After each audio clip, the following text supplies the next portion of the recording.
बिस्मिल्लाहिर्रहमानिर्रहीम। अस्सलाम वालेकुम स्टूडेंट, मैं आपकी टीचर मिस सतवत अनिला। स्टूडेंट, आज हम बायोलॉजी का जो है वो सेकंड चैप्टर स्टार्ट करेंगे।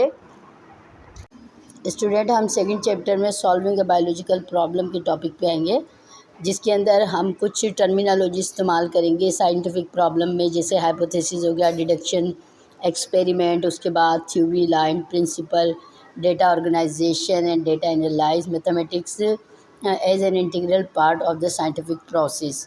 तो स्टूडेंट, ये बहुत ही इंटरेस्टिंग चैप्टर है, जिसके अंदर जो है वो आपको किसी भी एक बायोलॉजिकल प्रॉब्लम को सॉल्व करने का तरीका बताया गया है। स्टूडेंट, यहाँ पर आपको मेंशन किया गया है बायोलॉजिकल प्रॉब्लम। जो बायोलॉजिकल प्रॉब्लम आप लेते हैं तो इसके अंदर सबसे पहले हम रिलेटेड ऑब्जर्वेशन के कौन कौन सी ऑब्जर्वेशन जो है वो इससे ताल्लुक़ रखती है, और उसके बाद प्रीवियस नॉलेज हमारे पास किसी भी मसले की क्या है। तो स्टूडेंट, पहले जो दुनिया में सबसे बड़ा मसला था वो मलेरिया था, और अभी हाल ही में जिस मसले से हमने अपने आप को आज़ाद कराया है वो है कोरोना। और आप लोग इसके ख़ुद विटनेस हो कि कोरोना जो है उसने तकरीबन 3 साल या तकरीबन 2 साल तक जो है वो तबाही मचा के रखी है, और उसके बाद जो है जो है वो टेक्नोलॉजी के बाद जो है वो हम इसको काबू करने में जो है वो मतलब कि काबिल हुए कि इसको काबू कर लिया।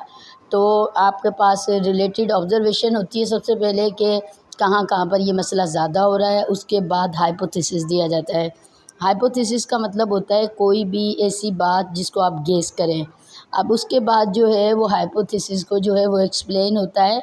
ये इंडक्टिव रीजनिंग और डिडक्टिव रीजनिंग दोनों हो सकती है। इंडक्टिव रीजनिंग का मतलब होता है जब कोई ख़ास चीज़ आम बन जाए। मिसाल के तौर पर शुरू में जब मोबाइल आया था तो वो किसी ख़ास लोगों के पास होता था, लेकिन फिर टेक्नोलॉजी ने काम किया और अब हर किसी के पास है।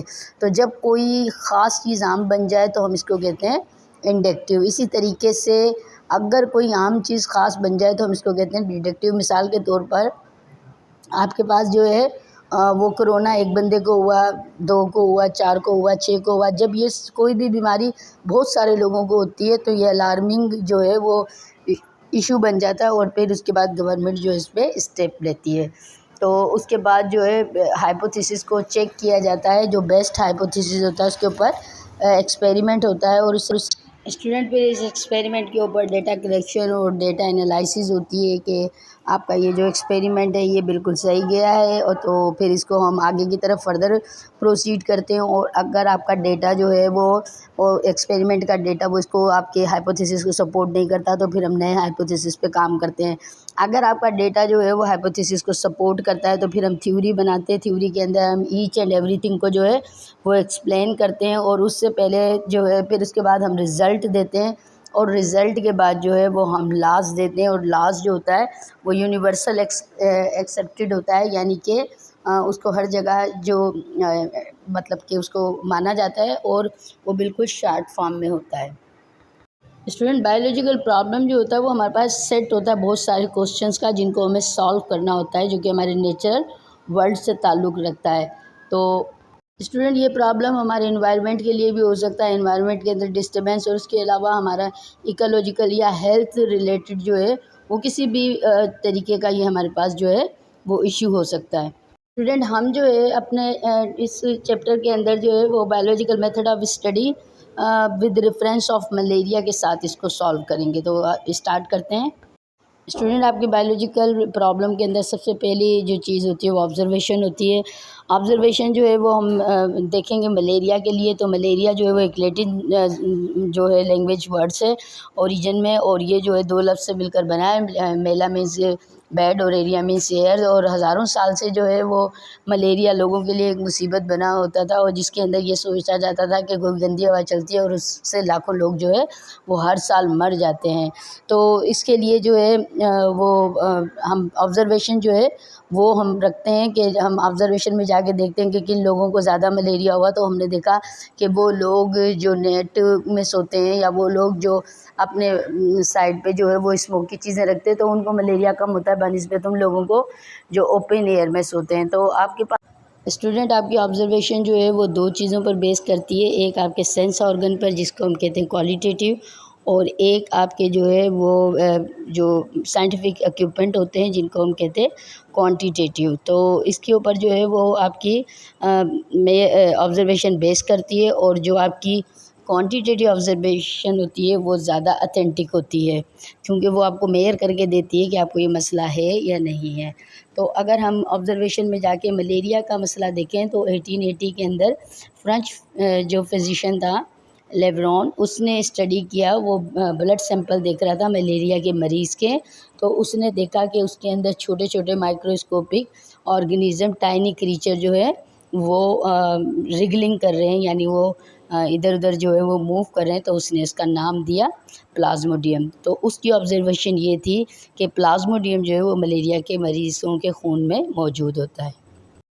नेक्स्ट है स्टूडेंट हमारा हाइपोथेसिस। हाइपोथेसिस जो होता है वो की कंपोनेंट होता है साइंटिफिक प्रोसेस का, और इसके लिए हम कहते हैं कि ये एक इंटेलिजेंट गैस होता है जो कि साइंटिस्ट अपने किसी भी स्टेट। तो स्टूडेंट जब उसने लेब्रॉन ने जो है वो ब्लड के अंदर ये प्लाज्मोडियम दिए, तो उसने अपना हाइपोथेसिस दिया कि प्लाज्मोडियम जो है वो काज ऑफ मलेरिया है। अब इसके ऊपर जो है वो हम रीजनिंग शुरू कर देंगे, जो इंडक्टिव और डिडक्टिव दोनों हो सकती है। जो आपकी इंडक्टिव जो रीज़निंग होती है वो एक आम चीज़ होती है और जो ख़ास हो जाती है, और डिडक्टिव रीज़निंग जो है वो एक ख़ास चीज़ होती है जो कि आम हो जाती है। यानी कि जब कोरोना आया था तो वो एक जो बहुत ख़ास चीज़ थी, लेकिन आहिस्ता आहिस्ता जो है वो फैलता चला गया, और फिर जो है वो उसको उसके ऊपर सारी हुकूमतें सोचने लगी, और फिर जब उसकी वैक्सीन तैयार की गई तो वैक्सीन एक बहुत ख़ास चीज़ थी जो बाद में बिल्कुल आम हो गई थी।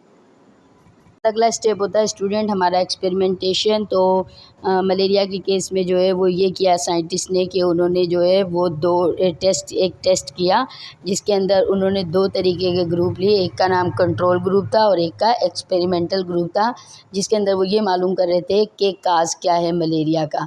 तो उन्होंने 100 बंदों का जो है वो खून लिया जो कि जिनके अंदर जो है वो ये प्लाज्मोडियम मौजूद था, और उनको हमने बोला एक्सपेरिमेंटल ग्रुप। और उसके बाद 100 बंदे जो थे वो हेल्दी बंदे थे जिनके ब्लड के अंदर जो है वो मलेरिया जिनको नहीं था, या जिनके पास जो है वो प्लाज्मोडियम मौजूद नहीं था। तो फिर उसके ऊपर जो है जब रिज़ल्ट देखा गया तो ये पता चला कि जो मलेरिया रिज़ल्ट ये देखा गया कि वो बंदे जो कि जिनके मलेरियल पेशेंट जो थे उनके सबके ब्लड में प्लाज्मोडियम मौजूद था, जबकि जिनको हम एक्सपेरिमेंटल ग्रुप कह रहे थे, और वो बंदे जिनके ब्लड जो है वो फ्री फ्रॉम थे, जिनमें मलेरिया नहीं था, तो उनके अंदर वो फ्री फ्रॉम प्लाज्मोडियम थे, और इनको जो है हमने कंट्रोल ग्रुप का नाम दिया।